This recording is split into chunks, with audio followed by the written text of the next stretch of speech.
요한복음 2장 13절에서 22절까지의 말씀입니다. 한 가지 제가 가끔 가다가 이렇게 장로교회에서는 이렇게 박수를 잘 안 친다든지 뭐 그런 얘기를 이제 하시는 경우들이 있는데, 전에도 한번 말씀을 드렸지만 장로교회에서 박수를 안 치는 것은 우리의 모든 예배의 영광은 하나님께만 드린다는 것이 있기 때문에 정말 잘하고 수고했음에도 불구하고 우리가 그들에게 어떠한 조금의 영광이라도 줄 수 없기 때문에 이 예배는 오직 하나님께만 영광이기 때문에 저는 이제 이렇게 박수를 따로 치지는 않습니다. 근데 뭐 여러분께서 그것이 뭐 하나님께 찬양이 되었다라고 해서 박수를 하나님께 드리는 것은 충분히 하실 수 있는 겁니다. 하지만 이제 장로교가 전통적으로 그렇게 해왔던 것은 그러한 의미가 담겨져 있습니다. 우리가 어떠한 것도 앞에 서 있는 사람에게는 영광을 줄 수 없다라는 그러한 의미로서 장로교는 정통적으로 박수를 치지는 않습니다. 하지만 또 요즘에는 뭐 찬양 중에 박수 치는 건 괜찮습니다. 그건 하나님께 드리는 거기 때문에. 근데 뭔가 마치고 나서 박수를 치는 것은 그게 간혹하면 그 표현이 하나님께가 아니라 그 앞에 한 사람한테 이렇게 돌아갈 수가 있기 때문에 그거를 조금 이해해 주시기를 바랍니다. 아무튼 장로교 전통에 대해서 잠깐, 제가 너무 개인적으로는 잘했는데 이것에 대해서 코멘트하지 않는 것에 대해서 혹시 오해하실 분이 계실까봐 해서 제가 말씀을 드린 겁니다. 그러면 다시 우리가 하나님의 말씀으로 이렇게 초점을 두고, 오늘 하나님께서 우리에게 주신 말씀은 요한복음 2장 13절에서 22절까지의 말씀입니다.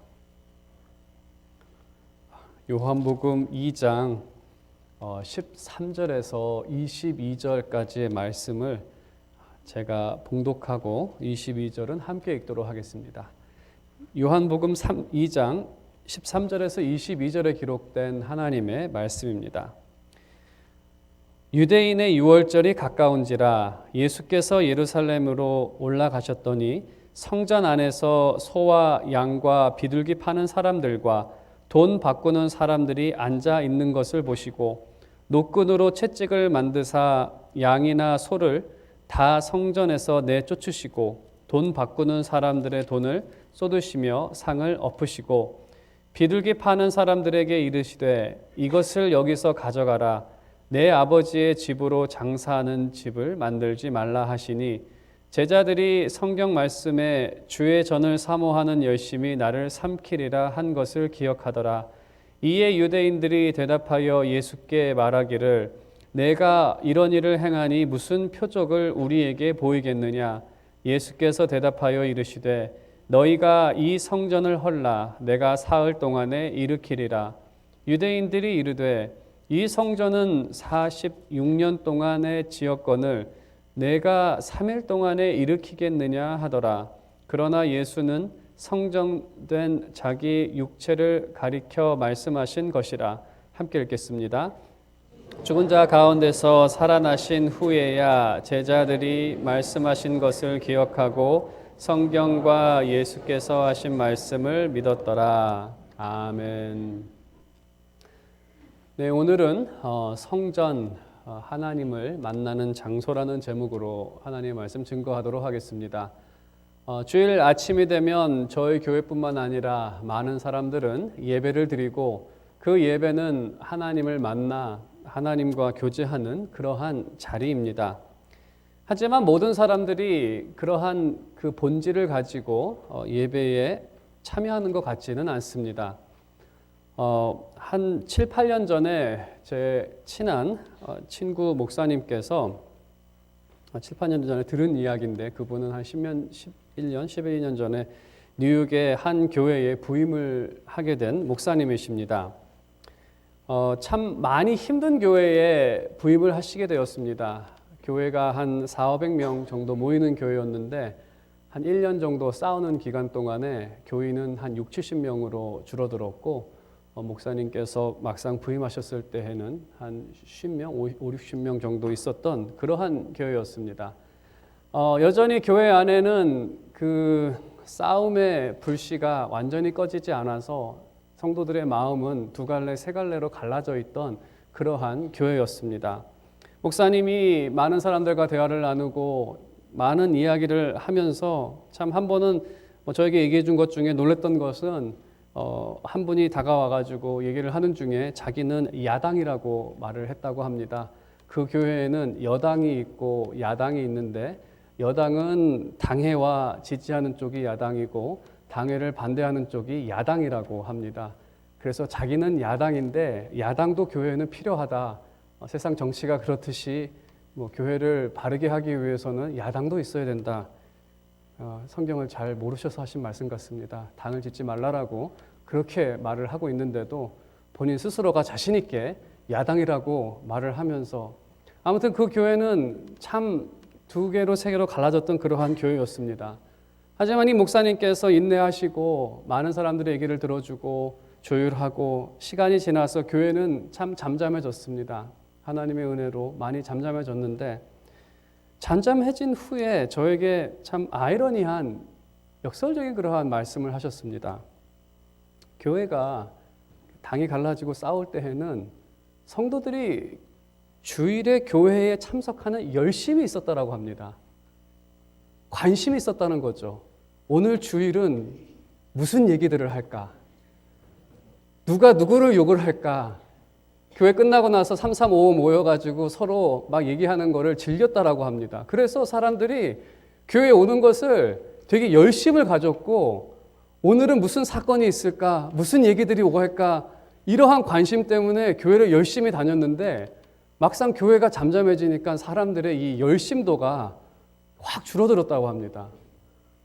이제는 교회 와서 할 거라고는 예배밖에 없는데 이게 너무나 이 아이러니한 말이죠. 과연 제가 그 얘기를 들으면서 이분들이 열심으로 교회를 가서 예배라는 어떤 형태 가운데서 열심히 예배라는 것을 드렸을 텐데 그 싸우는 기간 동안에 과연 그들의 예배는 과연 무슨 예배였을까? 어떤 예배였을까라는 그러한 질문이 들면서 제가 이 말씀을 드리는 것은 예수님 시대를 우리가 잠깐 생각을 해본다면 6월절의 본질은 예루살렘 성전에 나아가 하나님을 만나는 교제 자리입니다. 하지만 그 당시 상황, 오늘 말씀을 통해서도 우리가 알 수 있는 것은 그 성소의 크기가 이 예배당보다는 우리 모임 장소보다는 적습니다. 그런데 이 문 바로 밖에서 소와 양과 비둘기를 팔고 동전을 사고 팔면서 흥정을 하는 소리가 막 들린다고 생각을 해봅시다. 막 소들이 막 음매하는 소리가 들리고 사람들이 돈을 주고 받으면서 흥정하고 싸게 해달라 그러고 하는 예수님께서 말씀하신 시장바닥. 그럼 과연 이 안에서 하나님과의 어떤 긴밀한 그러한 만남이 이루어질 수 있겠습니까? 과연 그들은 무슨 예배를 드릴 수가 있었겠습니까?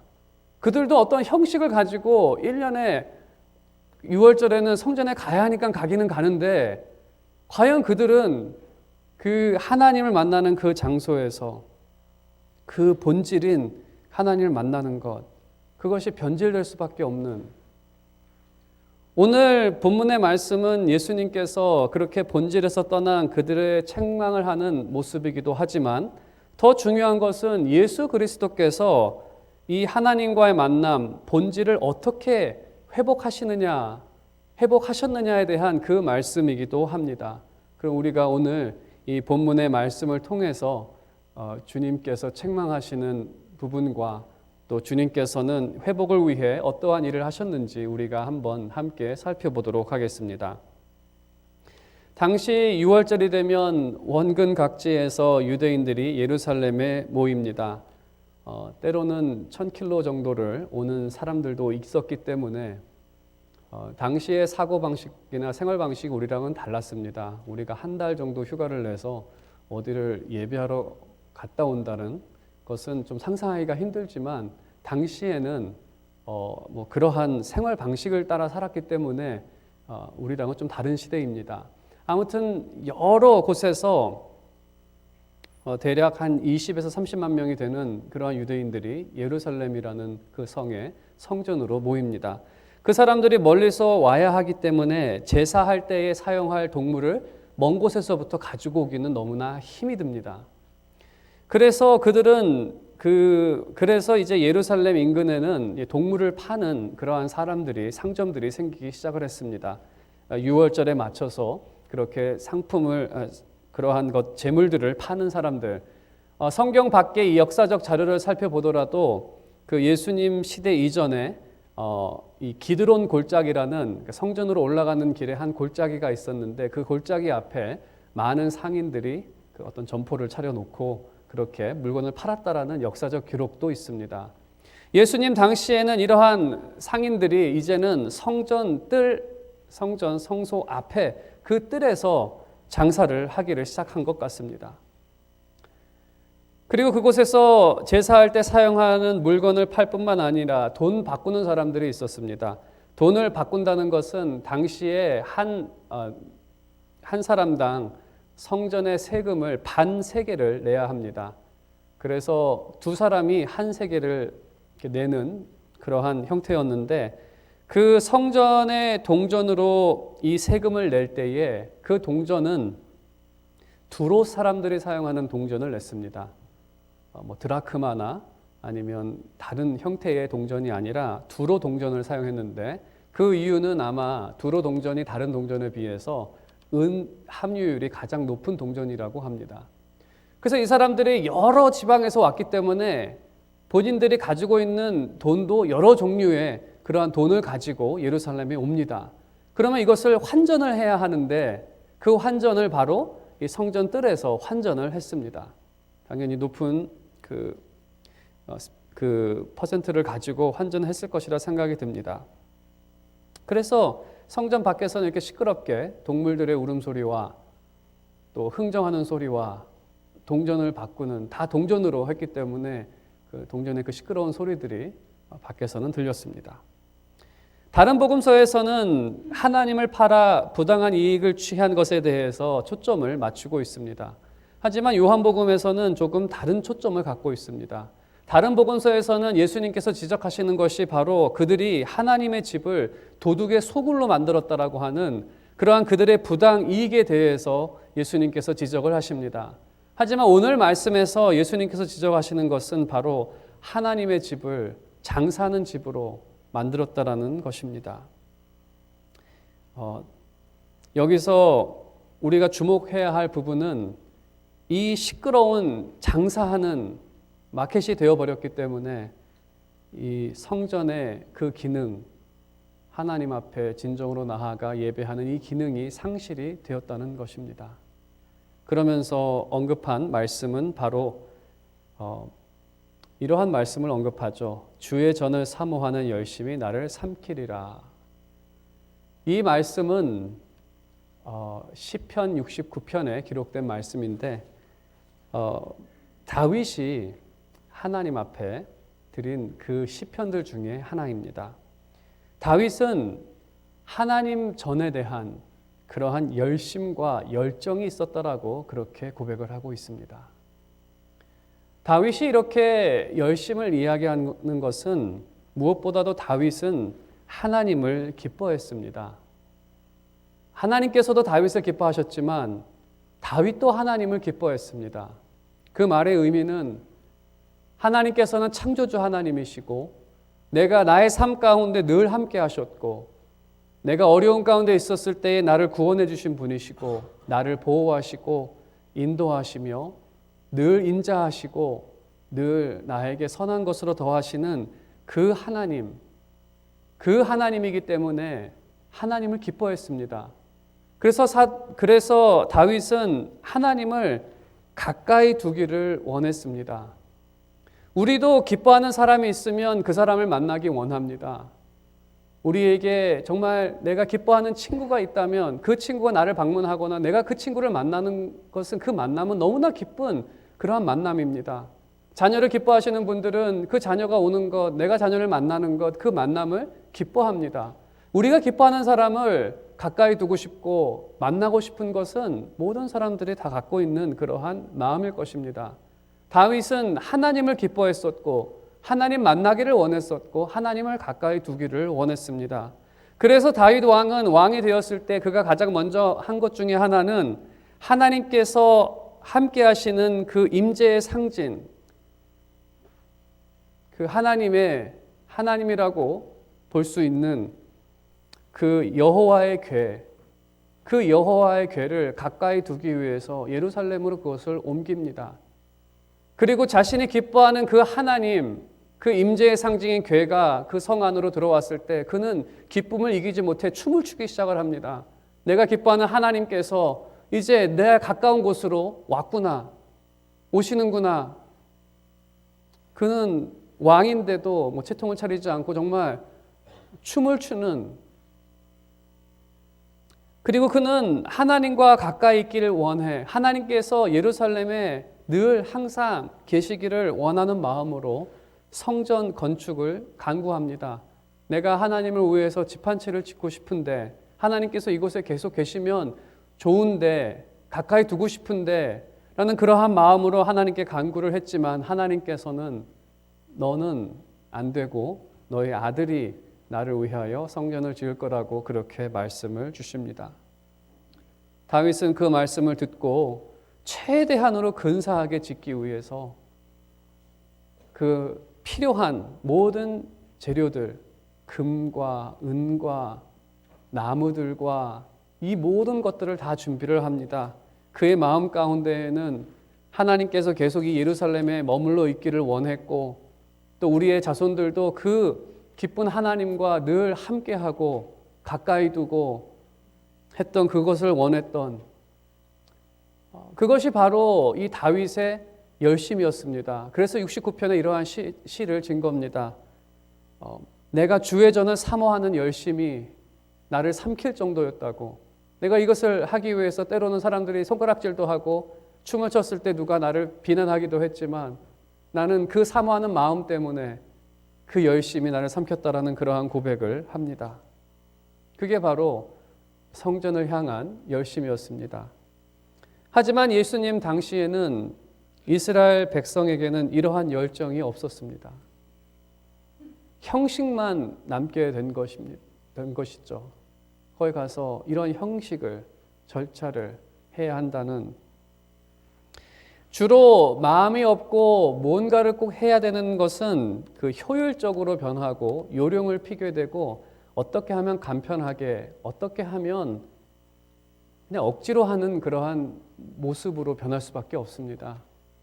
하나님에 대한 기뻐하는 마음이 없기 때문에 그러한 것이죠. 그것에 대한 결과가 이 상점들입니다.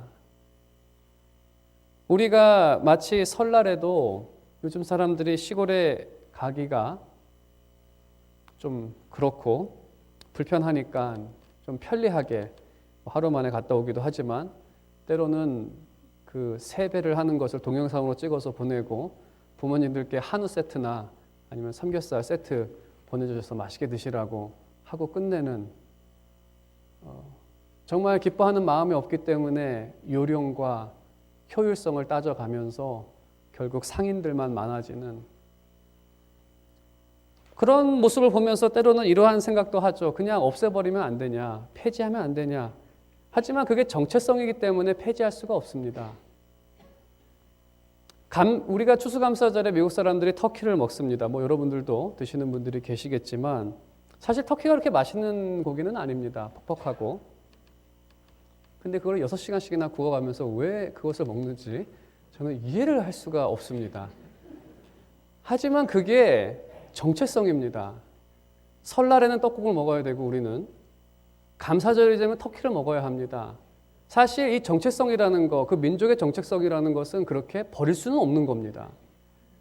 유대인 사람들이 6월절에 이것을 방문하고 앞에 나가서 제사를 드리는 것은 그들의 정체성이기 때문에 버릴 수는 없는데 그 본질이 없어졌기 때문에 편리를 따지고 효율성을 따지고 어떻게 하면 뭐 지금은 터키도 집에서 굽지 않고 뭐 누구한테 부탁을 한다든지 효율성을 따지고 요령을 피는 그러한 것으로 변질될 수밖에 없는 것처럼 지금 이 유대인들의 모습도 이제는 더 이상 이것에 대한 마음이 없기 때문에, 그렇지만 이 자신의 어떤 민족적 정체성에 의해서 이것은 하긴 해야 하는데, 그래서 요령과 편리성과 효율성을 따져가면서 이렇게 유월절이 변질이 됐다는 겁니다. 여러분에게 이 말씀은 우리에게도 도전이 되는 그러한 말씀인데, 여러분이 오늘 주일에 교회를 나오셨을 때 내가 크리스찬이기 때문에 어떤 습관에 따라서 오시지는 않았는지, 또 여러분이 찬양과 기도를 드리며 예배에 참석을 하는데 이것이 단순히 순서에 따라서 하는 형식인지, 아니면은 그 찬양과 기도에는 하나님을 향한 나의 고백이 있고 나의 간구가 있고, 설교는 하나님께서 나에게 하시는 음성으로서 내가 아멘으로 받는 그러한 마음으로서 이곳에 있는지, 우리가 이 유대인의 이 유월절의 모습을 통해서 우리는 먼저 우리의 예배와 또 신앙생활에 대해서 한번 다시 생각해 볼 필요가 있다는 것입니다. 과연 이 하나님을 만나는 장소에서 하나님을 만나러 왔는지, 아니면 여러분의 그 다양한 다른 것들이 이것을 가리고 흐릿흐릿하게 만드는지 우리가 한번 생각해 봐야 합니다. 이러한 예수님의 책망과 예수님의 이 모습에 대해서 유대인들은 이렇게 반응을 합니다. 18절에 이에 유대인들이 대답하여 예수께 말하기를 내가 이러한 일을 행하니 무슨 표적을 우리에게 보이겠느냐. 이것은 주님께 어떤 자격을 요구합니다. 당신이 무언데 이 성전에서 일하는 이 비즈니스, 아니면 성전에서 일어나는 일에 대해서 관여를 하느냐. 당신에게 무슨 자격이 있다면 한번 자격을 보여봐라. 자격을 요구하는 것이죠. 그래서 표적을 달라고 하는데, 구약을 보게 되면 모세나 엘리야와 같은 하나님의 종이 이제 하나님께서 보내신 종이라는 그 사실을 이렇게 밝힐 때 다양한 기적들을 보였습니다. 이 선지자들은 참 놀라운 기적을 보이기도 했습니다.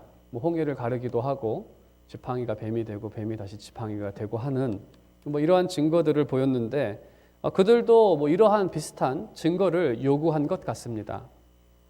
하지만 먼저 그들의 이 질문에 대해서 우리가 먼저 생각해 봐야 하는 것은, 이들의 이 질문은 정말 잘못된 질문입니다. 왜냐하면 예수님께서 그들의 예배가 잘못됐다는 것, 그것을 지적하시면 자기 자신을 돌아봐야 합니다. 내가 과연 오늘 유월절에 무슨 목적으로 이곳에 나왔는지, 내가 합당한 예배를 드리고 있는지, 그러한 자기의 자신을 이렇게 돌아봐야 하는데, 이 유대인들은 주제를 바꿔버립니다. 그 세상에서는 이것을 프레임을 바꾼다고 하죠. 쟁점은 이겁니다. 잘못된 예배. 하지만 그들은 그 쟁점을 합당한 권한으로 바꿉니다. 예배를 드렸느냐 잘못 드렸느냐가 쟁점이 되어야 되는데, 그 쟁점을 당신에게는 권한이 있느냐 없느냐로 바꾸는, 이러한 것과 같습니다. 한 시민이 지나가는 길에 도둑질을 하고 있는 그 도둑을 현장에서 잡았습니다. 그리고 경찰을 불렀습니다. 그럼 경찰이 먼저 조사해야 하는 것은 도둑입니다. 당신이 왜 훔쳤습니까? 무엇을 훔쳤습니까? 이런 것을 물어봐야, 당신 누굽니까? 이런 것을 물어봐야, 그게 첫 번째 질문이겠죠. 하지만 지금 이 장면은 마치 도둑을 잡았는데 도둑을 조사해야 되는데 시민을 조사하는, 당신 어디에서 오는 길입니까? 어디로 가는 길입니까? 왜 도둑을 어떻게 봤습니까? 지금 이 조사를 하고 있어요. 지금 본질을 막 흐려놓는 그러한 모습이죠. 주님이 그들을 책망하시면 가장 먼저 그들이 생각해야 하는 것은 자신들의 예배를 조사해야 합니다. 우리가 무엇을 잘못하고 있는지, 즉 이것이, 이 장면이 지금 소를 팔고 뭐를 하고 동전을 바꾸는 이게 뭐가 잘못됐는지 그걸 모르고 있으면 예수님께 물어봐야겠죠. 예수님, 무엇이 잘못됐습니까? 우리가 무엇이 부족합니까? 이러한 질문을 물어봐야 하는데, 이러한 질문을 물어보지 않고 전혀 엉뚱한 그러한 질문을 물어보는, 하지만 이러한 모습은 당시에만 있었던 그러한 모습이 아니라 참 교묘한 사람은 이런 식으로 막 주제를 바꾸기도 합니다. 때로는 크리스천들도 우리도 비슷한 어리석음에 빠질 때가 있습니다. 오늘도 주님께서는 자신의 말씀인 성경을 통해 책망을 하십니다. 죄를 지적하시고 또 회개하라 하시고 또 회개하는 자에게 은혜를 주시고 축복하시고 좋은 길로 인도하십니다. 주님께서는 자신의 말씀으로 오늘도 우리를 책망하실 때가 있으십니다. 그럴 때 우리가 먼저 해야 할 반응은 그 말씀에 비추어 자신을 돌아봐야 합니다. 그것이 첫 번째입니다. 하지만 이 시대를 살아가는 사람들은, 어떤 크리스찬들은 이러한 질문을 물어보죠. 이 성경이 정말 하나님 말씀 맞습니까? 성경의 진위성을 따지고, 저 사람이 해석을 제대로 한 것이 맞습니까? 해석의 합당성을 따지고, 저 사람이 전달하는 것이 정확합니까? 설교의 정확성을 따지고, 마지막으로 시대적으로 이것을 적용할 수 있습니까? 라는 시대의 적절성을 따지면서 성경의 진위성, 해석의 합당성, 설교의 정확성, 시대의 적절성, 여러 가지 언어들을 사용해가면서 결국 결론은 그 말씀 받지 못하겠다는 겁니다. 패역한 사람의 모습이죠. 패역이라는 것은 반항이죠. 그 말씀 난 못 받겠다. 인정 못하겠다. 그게 유대인들의 모습이었고, 이 시대를 살아가는 크리스찬들 중에도 말씀을 들었을 때 자신을 비춰봐야 하는데, 그것을 하는 게 아니라 다른 주제를 가지고, 요즘 교회가 이래도 되느냐, 뭐 별의별 주제를 막 말합니다. 지금 개인에 대해서 얘기를 하고 있을 때 해도 요즘 교회가 너무 타락한 거 아닙니까? 아니 그게 뭐가 중요합니까? 지금 1대1의 이 어떠한 대화 가운데에서 이렇게 패역한 모습이 있다는 것입니다. 그것은 그 당시 유대인들에게도 있었고 지금까지도 계속해서 죄인들이 보여온 그러한 모습입니다. 하지만 예수님께서는 그것을 다 아시면서도 이렇게 어리석고 부당한 요청임에도 불구하고 예수님께서는 친히 표적을 보여주십니다. 표적을 주십니다. 19절에 예수님께서 대답하여 이르시되 너희가 이 성전을 헐라 내가 사흘 동안에 일으키리라. 이 표적을 보여주시겠다라고 말씀하십니다. 예수님께서 무너뜨리겠다는 것이 아니라 너희가 헐라. 어찌 보면 영적으로 생각을 하면 지금까지 너희가 살아왔던 그 신앙의 방식을 헐라. 그럼 내가 새 것으로 더 나은 것으로 주겠다라는 그러한 의미도 포함되어 있다고 봅니다. 성전을 헐라. 그럼 내가 사흘 동안 일으키리라. 그럼 여기서 유대인들이 이제는 어리석음을 벗어나야 하는데 20절에 이렇게 말합니다. 이 성전은 46년 동안의 지었건을 내가 3일 동안에 일으키겠느냐. 이게 어리석은 그러한 질문인 이유는 당연히 이제 불가능하다라고 하는 얘기입니다. 46년 걸렸는데 너가 어떻게 3일 동안에 짓겠냐. 그럼 불가능하다. 근데 이게 어리석은 이유는 생각해 보십시오. 그들이 요구한 게 무엇입니까? 표적입니다. 구약을 보게 되면 표적은 가능한 일입니까? 불가능한 일입니까? 모세가 홍해를 가른 게 이게 될 일입니까? 안 될 일을 표적으로 보여주는 겁니다, 원래. 엘리야가 기도했을 때 하늘에서 불이 떨어집니다. 이것도 불가능한 일이죠.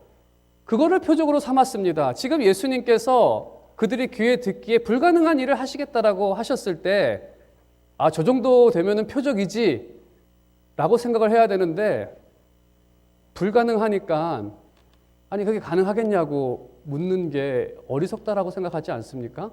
본인이 지금 기적을 물어봤는데 그럼 이런 기적을 베풀겠다고 하는데 그게 가능하겠느냐라고 묻는다면 좀 어이가 없는 그러한 답변이죠. 좀 그들의 어떤 논리적으로 스스로의 어리석음에 빠지는 그러한 모습입니다.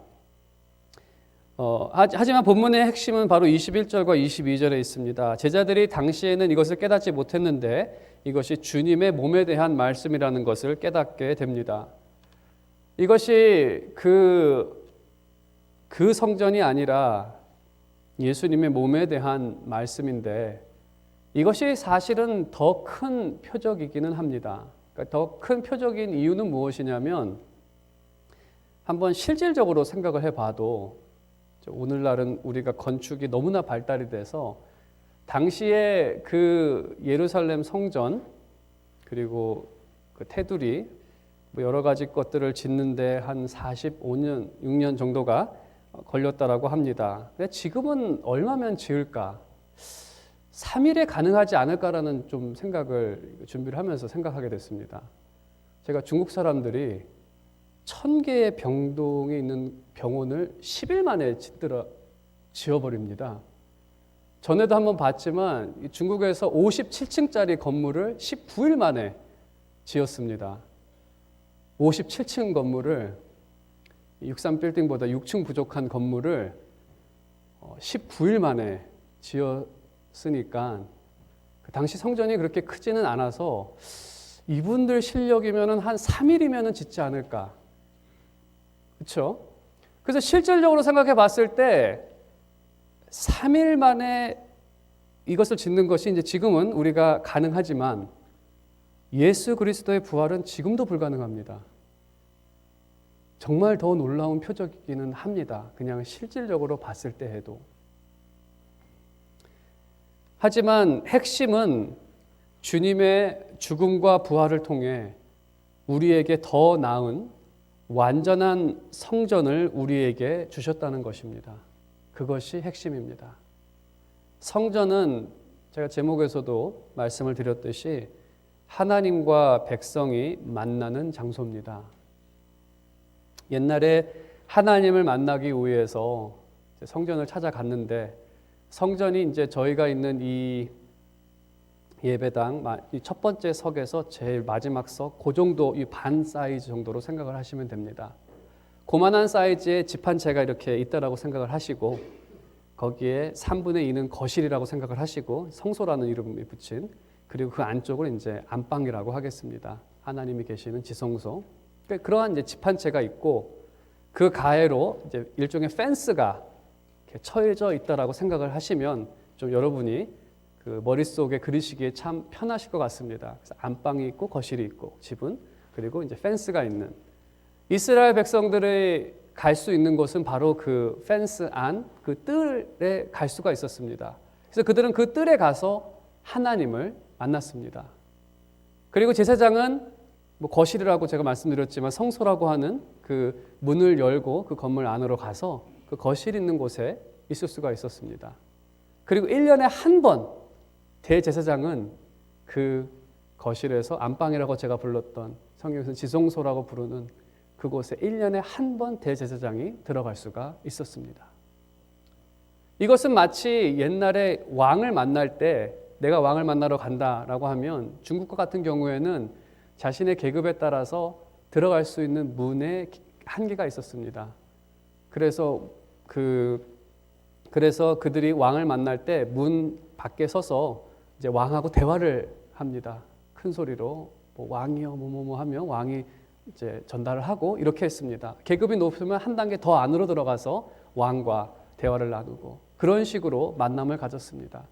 이스라엘 백성들이 하나님을 만나는 것은 하나님을 만나는 것은 바로 그 뜰에 이스라엘 백성들이 하나님을 만났고 제사장들은 성소에 들어가서 하나님을 만났고 대제사장은 1년에 한 번 휘장 안으로 들어가서 하나님을 만나는 특권이 있었습니다. 이것을 특권이라고 생각을 했습니다. 다윗 왕의 시를 보게 되면 그의 소원이 무엇이었냐면 자신이 왕이 되는 것보다 성전 문지기가 되기를 원했습니다. 왜냐하면 성전 문지기는 레위인만 할 수가 있는 것인데 유대 족속으로서 갈 수 있는 것은 뜰밖에 없었습니다. 성전은 안으로 못 들어갑니다. 그가 성전 문지기가 되기를 원했던 것은 하나님과 가까이 가고 싶기 원해서 본인이 왕이었지만 내가 왕이 되는 것보다 성전 문지기로 있는 것이 더 기쁘다라고 할 정도로 그는 그것을 소원했다고 합니다. 바로 성전은 이렇게 하나님을 만나는 그러한 장소였는데 우리에게 더 나은 성전이 있다는 것은, 완전한 성전이 있다는 것은 바로 우리는 예수 그리스도로 인해서 주 안에서 우리는 하나님과 긴밀한 만남을 하고 있다는 것입니다. 우리가 하나님께 찬양을 드리고 기도를 하나님께 드릴 때 하나님께서는 그 찬양을 받으시고 기도를 들으십니다. 그리고 하나님께서는 말씀을 통하여 우리에게 말씀하십니다. 우리에게 은혜를 주십니다. 축복하십니다. 우리가 죄사함을 구하며 나아갔을 때 하나님께서는 우리의 죄를 사해 주십니다. 거룩하게 하시고 하나님의 백성이라 칭하시고 너희가 어디 있느냐라고 했을 때 우리가 여기 있사오니 대답할 수 있는 그러한 특권이 그리스도 안에서 이루어진 것입니다. 예수 그리스도께서 돌아가셨을 때에 휘장이 둘로 나뉘어졌다라고 그렇게 성경은 기록하고 있습니다. 그 말의 의미는 하나님, 제가 안방이라고 했는데 하여튼 그 하나님을 만나러 가는 그 길이 열렸다라는 그러한 상징도 있지만 성경 전체를 통해서 그 사건을 조명해 보았을 때에 그 말씀의 의미는 이제 하나님의 영광이 그 방을 떠나 온 세상으로 다 펼쳐져 나갔다라는 그러한 의미입니다.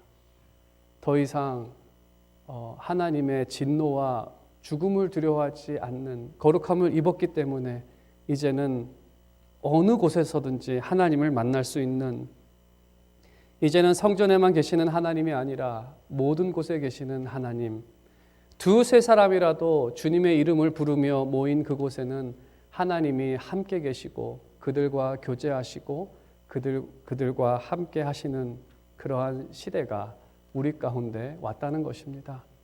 이제는 더 이상 성전이나 이러한 예식에 묶여져 있는 그러한 교제가 아니라 이제는 우리가 하나님 앞에 자유롭게 나아가 하나님과 교제할 수 있는 그러한 시대가 지금 우리에게 나타나게 된 것입니다.